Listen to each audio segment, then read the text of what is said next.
నమస్తే, welcome to వైద్యం ఆరోగ్యం. ఇవాల్టి వైద్యం ఆరోగ్యంలో ఆర్థరైటిస్తో బాధపడే వారికి ఇంజెక్షన్స్ ద్వారా నయం చేయొచ్చా? ఇలాంటి విషయాలు మనతో వివరించడానికి Yashoda hospital senior orthopaedic and joint replacement surgeon doctor Sunil Dachepalli గారు మన స్టూడియోకి వచ్చారు. వారిని అడిగి మరిన్ని విషయాలు తెలుసుకుందాం. Hello sir, welcome to our studio. అసలు ఆర్థరైటిస్ అంటే ఏంటి? ఆర్థరైటిస్ రావడానికి గల కారణాలు ఏంటి సార్? ఆర్థరైటిస్ అంటే సింపుల్ వే అరిగిపోవటం అండి. అంటే ఏ జాయింట్ అన్నా మనకి ఇప్పుడు జాయింట్స్ అన్ని స్మూత్ సర్ఫేసెస్, రెండు సర్ఫేసెస్ మూవ్ అవుతున్నప్పుడు ఫ్రిక్షన్ రాకుండా బాడీ మెకానిజం ఏంటంటే ఒక స్మూత్ కార్టిలేజ్ అంటాం, మృదులాస్థి. ఈ కార్టిలేజ్ ఉండటం వల్ల ఫ్రిక్షన్ తక్కువ, అట్లనే మధ్యలో జాయింట్ ఫ్లూయిడ్ అని ఉంటుంది. దీనివల్ల ఏంటంటే ఇప్పుడు మనం సింపుల్గా మోటార్ మెకానిక్స్ చూస్తే లూబ్రికేషన్ ఆయిల్ ఉంటుంది, దాంతో మనకు ఫ్రిక్షన్ రాకుండా ఎక్కువ రోజులు మనకి రావటం. అలానే మన బాడీ దేవుడు డిజైన్ చేసింది ఎట్లా అంటే ఈ ఎక్కువ తొందరగా అరిగిపోకుండా ఈ మృదులాస్థి దానిపైన జాయింట్ ఫ్లూయిడ్ ఉంటాము. ఆ జాయింట్స్లో ఇది నార్మల్. అదే రాను రాను కొంచెం ఈ వయసుతో పాటు ఏమవుద్దంటే అండి, ఫస్ట్ ఈ వాటర్ జాయింట్ ఫ్లూయిడ్ అంటాము, అది కొంచెం తగ్గిపోవటము, అంటే డ్రై అయిపోతూ ఉంటాయి జాయింట్స్. దాని తర్వాత మెయిన్ ఈ మృదులాస్థి అనేది దాని లేయర్ థిక్నెస్ తగ్గుతూ వస్తుంటుంది. అది మన వయసుతో పాటు మెల్లమెల్ల దాన్ని డీజనరేటివ్ చేంజెస్ అంటాము. సో ఇది పోవటం వల్ల ఏమవుద్దంటే లాస్ట్కి ఎముక మీద ఎముక రుద్దుకోవడం. సో దీన్ని ఆర్థరైటిస్ అంటారు. దీంట్లో రెండు రకాలు ఉంటాయండి మెయిన్గా. అంటే ఒకటేమో రుమటాయిడ్ ఆర్థరైటిస్ అంటాం, అంటే ఇప్పుడు వాతం అంటాం తెలుగులో, కీళ్ళ వాతం అంటాం కామన్గా. అంటే చిన్న వయసులో చూస్తాం, 19-20 ఏళ్ళకే వచ్చేసి ఉంటాయి వాళ్ళకి, కాళ్ళు వంకర్లేలు ఉంటాయి. ఇది తొందరగా వస్తుంది. అదేంటంటే జన్యుపరంగా, ఇప్పుడు మన ఇంట్లో పెద్దవాళ్ళకి ఎవరికైనా ఉంటే గ్రాడ్యువల్గా మనకి జీన్స్లో ఇది రావటం అనమాట. ఇది కీళ్ళ వాతము. అండ్ ఇంకొక రకం ఏంటంటే అరిగిపోవడం వల్ల ఆర్థరైటిస్. అది కామన్గా చూస్తాం అందరికీ, పెద్దవాళ్ళకి అందరికీ ఇప్పుడు అరిగిపోవటము. అండ్ ఇప్పుడు మనము కరెంట్ ఏజ్లో చూసేది ఏంటంటే మనకి లాంజివిటీ, లైఫ్ స్పాన్ ఎక్కువైంది. సో దాంతో ఈ మోకాళ్ళ అరుగుదల, తుంటి అరుగుదల, భుజాల అరుగుదల ఇది కామన్గా చూస్తున్నాము. ఓకే, సో ఆర్థరైటిస్ యొక్క లక్షణాలు ఏంటి సార్? ఓకే, ఇప్పుడు ఫస్ట్ అండ్ ఫార్మోస్ట్ ఆర్థరైటిస్ వల్ల ఉండే లక్షణం ఏంటంటే అండి స్టిఫ్నెస్. జాయింట్ అనేది మనకి గట్టిగా బిగుసుకుపోయినట్టు. ఇప్పుడు మనం ఉదాహరణకి మోకాలే తీసుకుందాము, కొంచెం స్టార్ట్ అయినప్పుడు ఏమవుద్దంటే నొప్పి ఒకటి స్టార్ట్ అవుద్ది, అప్పుడప్పుడు నొప్పి రావటము.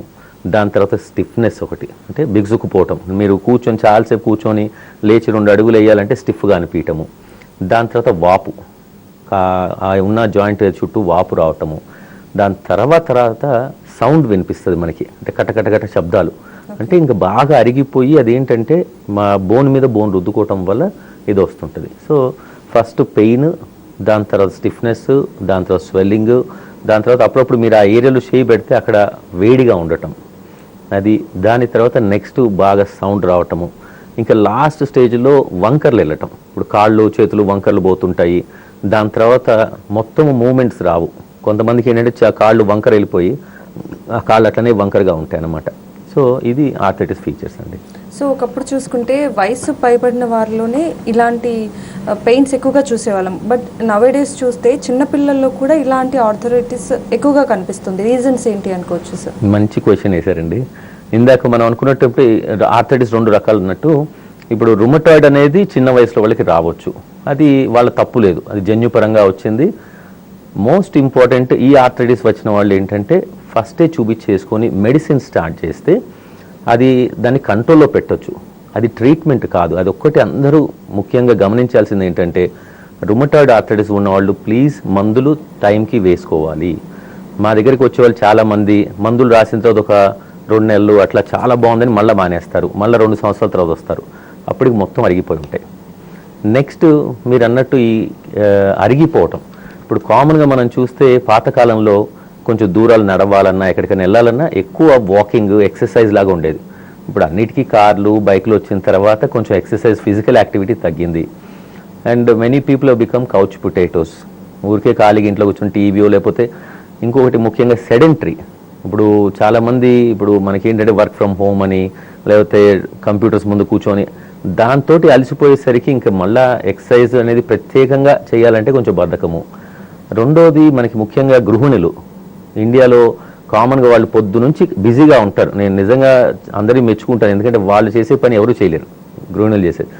బట్ వాళ్ళు ఏంటంటే పొద్దు నుంచి రాత్రి దాకా చేసేసి నేను చాలా పని చేసి అనుకుంటారు. ఇప్పుడు వంట చేయటము ఏదో చేసి యాక్టివిటీ బిజీ ఉంటారు, బట్ అది ఫిజికల్ యాక్టివిటీ కాదు. సో నేను అందరికీ ఒకటే చెప్తాను, మీరు ఎంత బిజీగా ఉన్నా మీ ఇంటి పనులలో డైలీ ఒక 2 కిలోమీటర్లు నడవండి.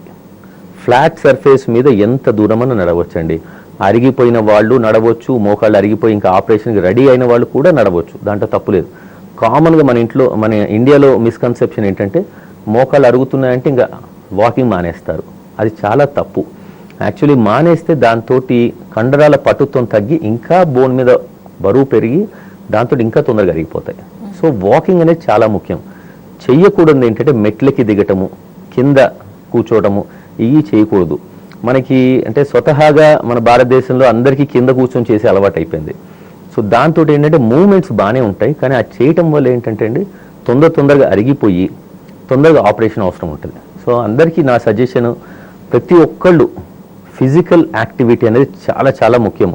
దీంతో ఏంటంటే మీ కండరాలు అనేది గట్టిగా పటుత్వం వచ్చి ఆ జాయింట్ మీద బరువు పడటం తగ్గి మీకు అనేది ఆర్థరైటిస్ చాలా స్లోగా ప్రోగ్రెస్ అవుద్ది.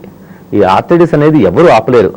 కామన్గా నా దగ్గరికి వచ్చి ఫస్ట్ క్వశ్చన్ అందరూ ఏమంటారంటే, డాక్టర్ గారు మీరు ఇచ్చిన మందులతోటి ఆగిపోద్ది కదా ఆర్థరైటిస్ అంటారు. That is impossible. మనం ఎవరూ ఆపలేము.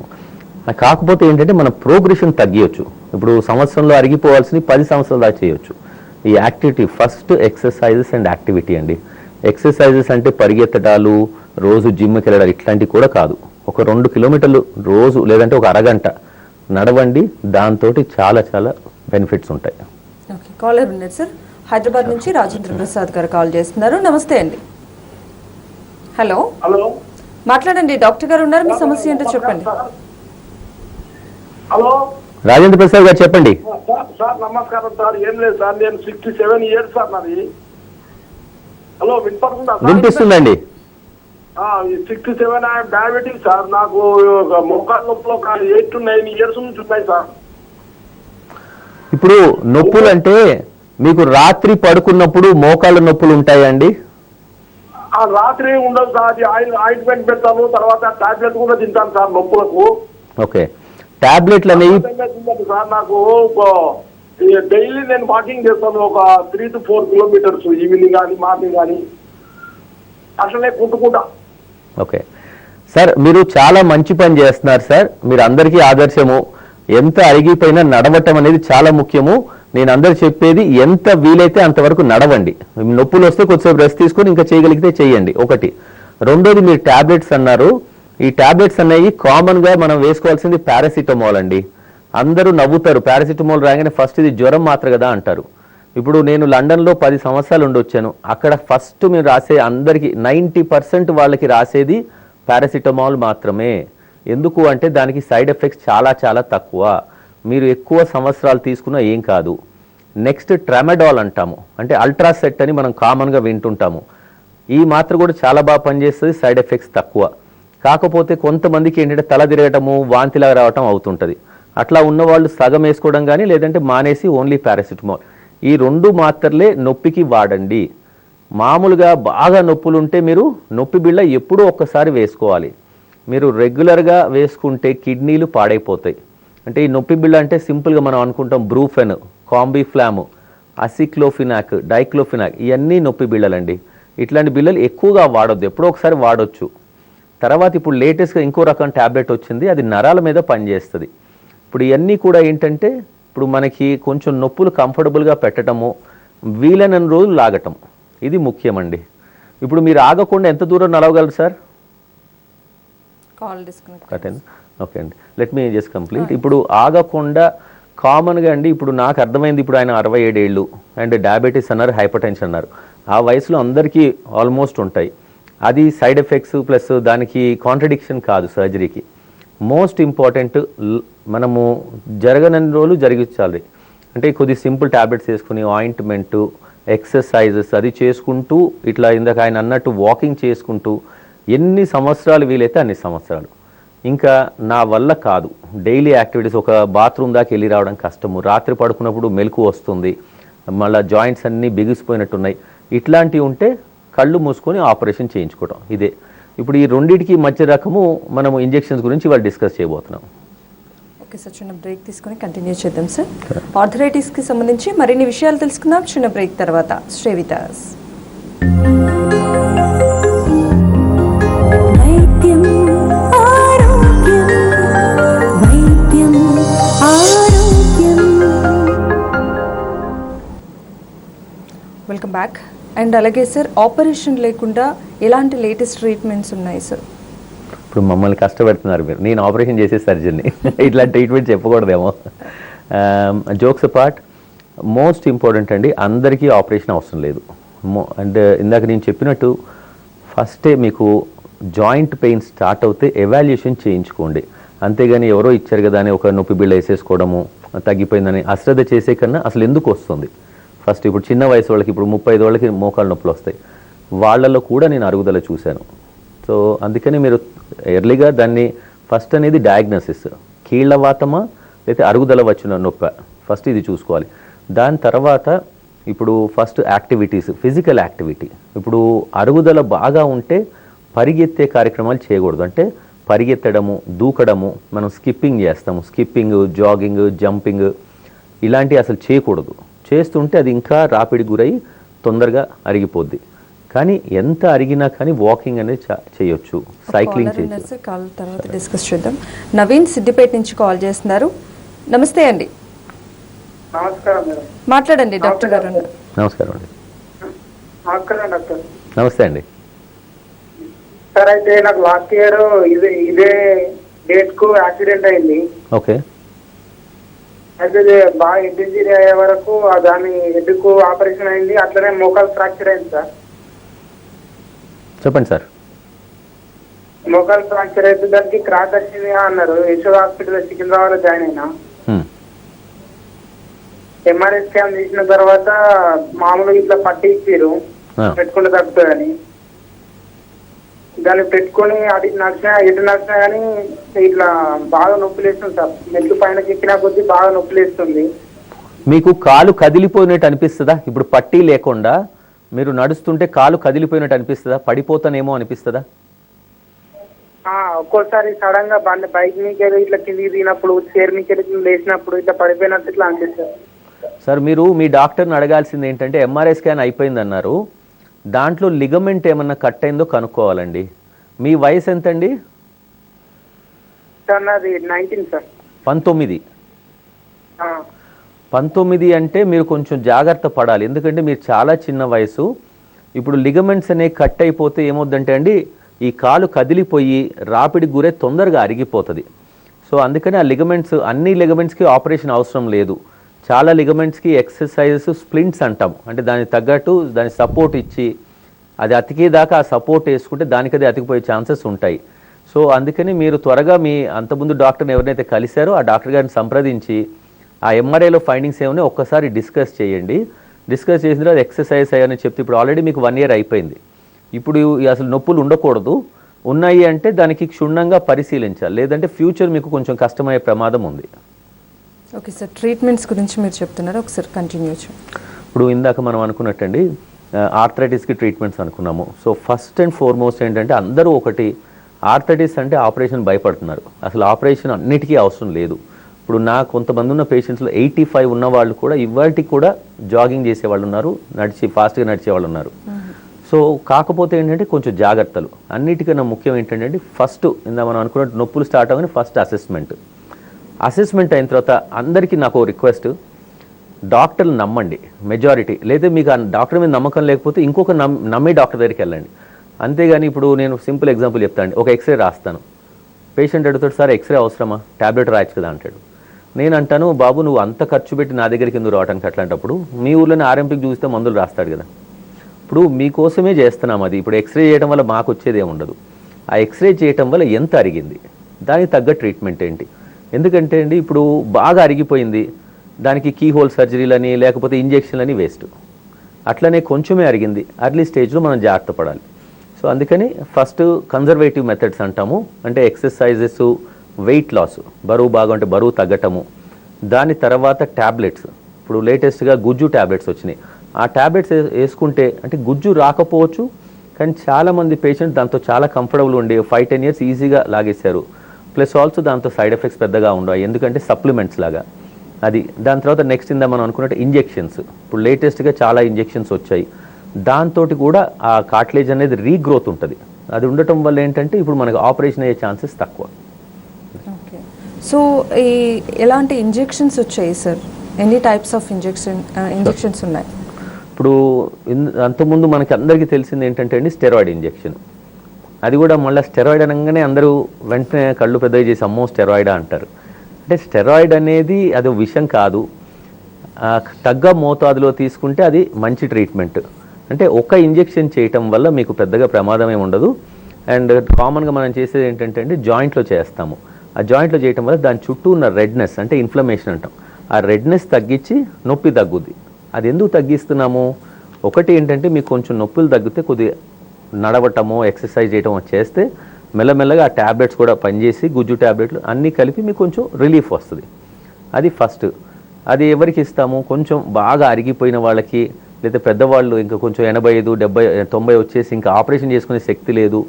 కొంతమందికి ఫైనాన్సెస్, ఇప్పుడు ఇంకొక మనం ఫైనాన్సెస్ అరేంజ్ చేసుకోవడానికి కానీ లేదా ఇంకేదో పనుల వల్ల కానీ ఒక 6 నెలల దాకా ఆపరేషన్ చేసుకోలేము. అలాంటి వాళ్ళు ట్రై చేయొచ్చు ఈ స్టెరాయిడ్ ఇంజెక్షన్స్ని. ఇంకా లేటెస్ట్గా ట్రీట్మెంట్స్ అంటే ఇప్పుడు కొత్తగా ఇప్పుడు కొంచెం ఎర్లీగా అరిగిన వాళ్ళకి ఇంజెక్షన్స్ పిఆర్పి ఇంజెక్షన్ అని, అంటే ప్లేట్లెట్ రిచ్ ప్లాస్మా అంటాము. దాని తర్వాత స్టెమ్ సెల్ ఇంజెక్షన్ అని, ఇప్పుడు మీరు చాలా రెగ్యులర్గా చూస్తుంటారు అన్ని టీవీల్లో కానీ ఈ బిల్ బోర్డ్స్లో అన్ని చోట్ల చూస్తుంటారు latest treatment without operation there is injection. అంటే అవన్నీ కూడా మనం కొంచెం జాగ్రత్తగా గమనించాలి. ఇప్పుడు మనం మిగతా అడ్వర్టైజ్మెంట్ చూస్తున్నట్టే అంటే దాన్ని ఫైన్ ప్రింట్ కూడా చదవాలి మనం. ఇప్పుడు ఏ ఇంజెక్షన్స్ అన్నా కదండి అర్లీ స్టేజెస్లో పనిచేస్తాయి. ఇప్పుడు మీరు కనుక కొంచెం అర్లీగా డాక్టర్ దగ్గరికి వచ్చి ఆ అర్లీ ఆర్థరైటిస్ అని డయాగ్నోస్ అయ్యి మీరు దానికి తగ్గట్టు ఆ ఇంజెక్షన్స్, ఇప్పుడు పిఆర్పి అంటే ప్లేట్లెట్ రిచ్ ప్లాస్మా అంటాం, ఇదేం చేస్తాం మీ బాడీలోంచి అది బ్లడ్ తీసి దాన్ని కాన్సన్ట్రేట్ చేస్తాము. కాన్సన్ట్రేట్ చేసి అప్పటికప్పుడే ఒక పావు గంట పని అది అప్పుడే దాన్ని ఇంజెక్ట్ చేస్తాము. ఆ ఇంజెక్ట్ చేసిన తర్వాత వెంటనే లేచి మీరు నడిచి వెళ్ళిపోవచ్చు ఇంటికి. దాని తర్వాత నెక్స్ట్ ఏంటంటే స్టెమ్ సెల్ ఇంజెక్షన్ అంటాం. అంటే స్టెమ్ సెల్ అంటే బాడీలో ఇప్పుడు మన బాడీ అంతా చాలా కణాలు. సో ఈ సెల్స్ కార్యక్రమం ఏంటి, ఒకటి చనిపోతూ అంటే రెండోది ఫామ్ అవటం, అట్లా దాన్ని రీసైకిల్ అవుతూ ఉంటుంది. ఇప్పుడు అరుగుదల అనేది మొదలైనప్పుడు ఏంటంటే డీజనరేషన్ అది ఎక్కువ అవుతుంది, రీఫార్మేషన్ తక్కువ ఉంటుంది. సో ఇలాంటి కండిషన్లో ఏం చేస్తామంటే బాడీలో ఉన్న ఇప్పుడు మనము బోన్ మధ్యలో ఉన్న మెత్తటి పదార్థం ఉంటుంది బోన్ మ్యారో అని, దాంట్లో కామన్గా ఉంటాయి సెల్స్ మీసెన్కైమల్ స్టెమ్ సెల్స్ అంటాము. అట్లనే కొన్నిసార్లు ఫ్యాట్ కొవ్వు పదార్థంలో కూడా ఉంటాయి. సో దీని నుంచి ఆ స్టెమ్ సెల్స్ తీస్తామంటే ఇది ఏం లేదు, బేసికలీ రా మెటీరియల్.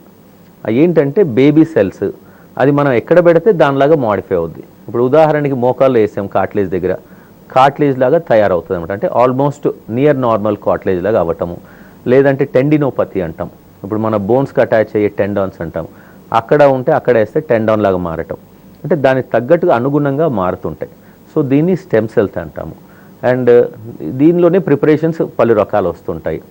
ఇది కాకుండా ఇంకా కొంతమంది చిన్న వయసు, ఇప్పుడు ఇందాక మనం 19 ఏళ్ళు ఆయన ఫోన్ చేశారు, ఇప్పుడు ఇట్లానే ఇంజురీస్ అవుతాయి, యాక్సిడెంట్స్ అవుతుంటాయి. యాక్సిడెంట్ అయినప్పుడు మొత్తం అంతా మోకాలంతా ఆ మృదులాస్తి తెగిపోకుండా అక్కడక్కడ ప్యాచెస్ లాగా తెగిపోతాయి, ఒకటో రెండో పెద్ద ప్యాచెస్. ఆ ఒక్క ప్యాచ్ చాలు మీకు అంటే నొప్పి ఇవ్వటానికి. అంటే ఉదాహరణకి మీకు ఇది మన షూలో ఒక చిన్న గులకరాయి ఉంది చెప్పులో, అది ఉన్నంతసేపు మనం నడుస్తుంటే నొప్పి వస్తూ ఉంటుంది, ఆ గులకరాయి తీసేదాకా ఆ కష్టం ఉంటుంది. అట్లనే ఇప్పుడు ఆ చిన్న ప్యాచ్ కూడా బాగా నొప్పి అయ్యి అంత చిన్న వయసులో కూడా వాళ్ళకి నొప్పులు వస్తుంటాయి. సో ఇట్లా ఉన్న వాళ్ళకి ఏంటంటే దాని కార్టిలేజ్ టిష్యూ అది రీఫార్మేషన్ ఉంటుందండి, సర్జరీ. దాన్ని ఏసీ ఆర్ మేసీ అంటాము. అంటే ఏసీ అంటే ఆటోలాగస్ కాంట్రోసైట్ ఇంప్లాంటేషన్. అంటే మీ బాడీలో ఉన్న ఆ మృదులాస్థిలోనే ఒక ప్లేస్ నుంచి తీసి ఇంకో చోట వేయటం. అంటే ఉదాహరణకి ఇప్పుడు స్పేర్ పార్ట్స్ లాగా దేవుడు మనని కొంచెం స్పేర్ పార్ట్స్తో పంపించినట్టు, ఇప్పుడు మనం నుంచున్నప్పుడు ఎక్కడైతే బరువు పడుతో అది కాకుండా దాని చుట్టూ కూడా మృదులాస్తుంటుంది. ఆ కార్టిలేజ్ని అక్కడక్కడ ప్యాచెస్లా తీస్తాము. ఈ ఫస్ట్ ఏం చేస్తామంటే అండి కీ హోల్ తోటి అసెస్ చేస్తాం. అంటే అన్నిటికన్నా ముందు ఎంఆర్ఐ స్కాన్ ఎక్కడ ఉందో కష్టం ఉందో చూసుకొని దాని తర్వాత కీ హోల్ సర్జరీ చేసి లోపల ఎంత పెద్ద ప్యాచ్ ఉంది ఆ ప్యాచ్ని మెజర్మెంట్ తీసుకుంటాము. అండ్ అక్కడే బాడీలో అక్కడక్కడ ప్యాచెస్ లాగా ఉంటాయి, ఎక్కడైతే బరువు పడదో అక్కడ నుంచి ఆ కార్టిలేజ్ తీసి ఇక్కడ పెడతాం. దీన్ని అదర్వైజ్ కాల్డ్ మొజాయిక్ ప్లాస్టీ. అంటే మనం టైల్స్ వేసినట్టు ఒక చోట నుంచి చూసి ఇంకో చోట. సో స్లోగా అంటే ఫస్ట్ ఒక నెలన్నర నుంచి 2 నెలల దాకా అక్కడ బరువు పెట్టకపోతే ఈ కార్టిలేజ్ సెల్స్ దాంట్లో కలిసిపోయి ఆల్మోస్ట్ ఇంకా నియర్ నార్మల్ అవుతుంది. కొంతమందికి ఏంటంటే ఇంకొక నెక్స్ట్ జనరేషన్ ప్రొసీజర్, అండ్ దాన్ని ఏసీ ఆర్ మేసీ అంటాం. అదేంటంటే ఇప్పుడు ఆ కార్టిలేజ్ సెల్స్ తీసి కీ హోల్ ద్వారా అండ్ ఆల్సో ఎక్కడైతే ఇంజురీ ఉందో దాన్ని అంతా క్లియర్ చేసి పెడతాము. ఈ సెల్స్ని ఏం చేస్తామంటే ల్యాబ్కి పంపిస్తాము. ఆ ల్యాబ్లో ఏం చేస్తారు, ఈ ఉన్న సెల్స్కి దాని గ్రోత్ అవ్వటానికి అంటే ఇంకొంచెం నెంబర్స్ పెరగడానికని దాన్ని అక్కడ ల్యాబ్లో పెడతారు ఒక 5 నుంచి 6 వారాలు. అవి పెరిగిన తర్వాత ఇప్పుడు ఎక్కడైతే ఇంజురీ అయిందో అక్కడ ఆ ఏరియాలో అంతా క్లియర్ చేసి ఓ చిన్న మెంబ్రెయిన్ పెడతాము, పెట్టి దాంట్లో ఇంజెక్ట్ చేస్తాము. సో ఒక సంచిలాగా పెట్టి దాంట్లో ఇంజెక్ట్ చేస్తాం. సేమ్ మళ్ళీ దాన్ని ఏంటంటే ఆ కార్టిలేజ్ టిష్యూ ఫామ్ అవుతూ ఉంటుంది. ఇది ఏసీ అంటాం. అదే ఇప్పుడు ఈ సెల్స్ తీసి ఒక మెంబ్రెయిన్ మీద పెడతాం. మెంబ్రెయిన్ మీద పెట్టినప్పుడు దాన్ని మేసీ అంటాం. రెండు almost similar techniques, only membrane వాడుతుంటాం. సో ఇట్లా ఈ డిఫరెంట్ టైప్స్ ఆఫ్ ఇంజెక్షన్స్ ఉంటాయండి. సో ఇంజెక్షన్స్ చేసినప్పుడు హాస్పిటల్లో అడ్మిట్ చేయాల్సిన అవసరం ఉందా సార్? ఇంకేమైనా సైడ్ ఎఫెక్ట్స్ ఉంటాయా ఇంజెక్షన్స్ వల్ల? వెల్, ఇప్పుడు ఇంజెక్షన్స్ అంటే ఇందాక మనం డిస్కస్ చేసినట్టు సింపుల్ రకాలు ఉన్నాయి, కొంచెం కాంప్లెక్స్ ఉన్నాయి. ఇప్పుడు సింపుల్ రకాలంటే ఇప్పుడు స్టెరాయిడ్ ఇంజెక్షన్ ఒకటి, దాని తర్వాత పిఆర్పి అంటాం, plated rich plasma stem cells. ఈ మూడిటికి హాస్పిటల్ అడ్మిషన్ అవసరం లేదు. మీరు పొద్దున వస్తే చేసేసి ఒక గంటలో మళ్ళీ ఇంటికి వెళ్ళిపోవచ్చు. అండ్ అందరికీ ఏం సజెస్ట్ చేస్తామంటే కొంచెం ఎక్కువ ఫిజికల్ యాక్టివిటీ వద్దు అని. అది స్టెమ్ సెల్ను ప్లస్ పిఆర్పి చేసినప్పుడు కొంచెం ఒక 1-2 వీక్స్ పరిగెత్తడాలు, హెవీ ఫిజికల్ యాక్టివిటీ లేకుండా నార్మల్ నడుచుకోవడం, కాలు మడుచుకోవడం, చేయి మడుచుకోవడం ఇవన్నీ చేసుకోవచ్చు. నెక్స్ట్ ఇప్పుడు మనం డిస్కస్ చేసే cartilage procedures, mosaic plasty, AC, mercy అనుకున్నాము. అవి చేస్తే ఏంటంటే అక్కడ బరువు పెట్టకూడదు. అంటే దాన్ని ఏంటంటే యూజువల్ 2 స్టెప్స్ చేస్తాం. మొజాయిక్ ప్లాస్టీ అనేది ఒక స్టేజ్లో అయిపోవచ్చు, మిగతాది మాత్రం 2 స్టేజెస్లో చేస్తాము. అప్పుడు చేసినప్పుడు ఎప్పుడైతే కార్టిలేజ్ సెల్స్ పెడతామో ఒక 6 వారాలు దాని మీద బరువు పెట్టకూడదు, నెంబర్ 1. నెంబర్ 2 ఏంటంటే ఇది యూజువల్లీ ఒక 1 డే అడ్మిషన్, 24 hours హాస్పిటల్లో ఉంటే అంటే ఆ పేషెంట్కి ఎట్లా నడవటము, వాళ్ళ పనులు వాళ్ళు ఎట్లా చేసుకుంటారు, ఇవన్నీ నేర్పించి పంపిస్తాం. ఓకే సార్, ఆర్థరైటిస్కి సంబంధించి చాలా వాల్యుబుల్ ఇన్ఫర్మేషన్ తెలియజేశారు. Thank you so much sir. Thank you very much. ఇది ఇవాళ వైద్యం ఆరోగ్యం. చూస్తూనే ఉండండి టీ న్యూస్.